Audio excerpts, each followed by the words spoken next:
So आज होता लग्नानंतर माझा पहिला वाढदिवस. सो रात्री माझ्या नवऱ्याने पेस्ट्री आणून ठेवली होती, ज्याने मला रात्री 12 वाजता उठवलं. सो आहे माझा अवतार.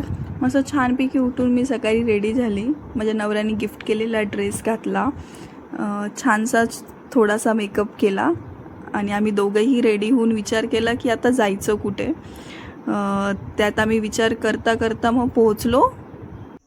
सो हे होतं सिद्धार्थ गार्डन अँड झू, जो त्याच्यामध्ये स्टार्टिंगला वाघ झोपलेले होते. मग आम्ही गेलो साप पाहायला. साप जागी होते दुपारी.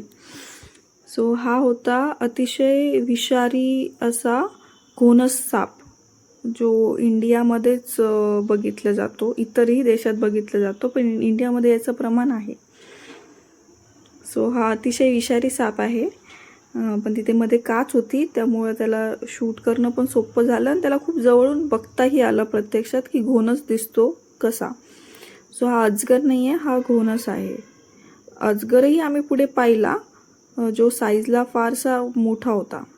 हा जरा बारीक होता पण दिसायला अजगरसारखा होता. सो हा विषारी नाही आहे. ही होती धामण, पण ही फार सुस्त होती. पण तशी धामण फार फास्ट असते, खूप लवकर लवकर धावते. आम्ही वाट बघत होतो ही कधी बाहेर निघते, पण ती नाही निघाली. जेवढं म्हणजे शूट करता आलं तेवढं केलं आणि आम्ही बाहेर यायची वाट बघत होतो आणि ती परत मध्ये चालल्या गेली. सो धामणी मी पहिल्यांदा बघितली.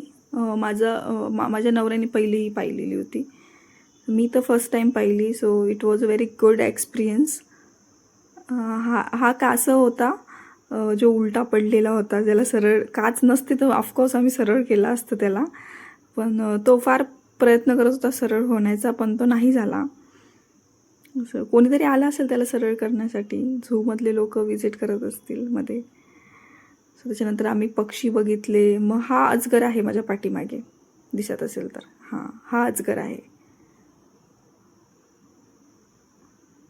असं हा आता भालू असं फार वेडासारखं करत होता, एकाच जागेवर फिरत होता. त्याचे नखही फार शार्प आणि मोठे होते. फुल माणसासारखं उभं राहायचा. तुम्हाला त्याची नख दिसत आहेत. त्याच्यानंतर आलो आम्ही वाघाजवळ, सिंहजवळ. सिंह तर फार शांत बसलेला होता. वाघ होते थोडेफार ॲक्टिव्ह.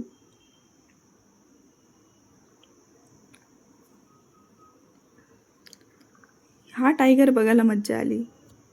मी आयुष्यात पहिल्यांदा टायगर बघितला आणि तो समोरून एवढा सुंदर दिसत होता. सो आम्ही बड्डेसाठी फिरायला आलेलो. पाणी पित होता हा वाघ.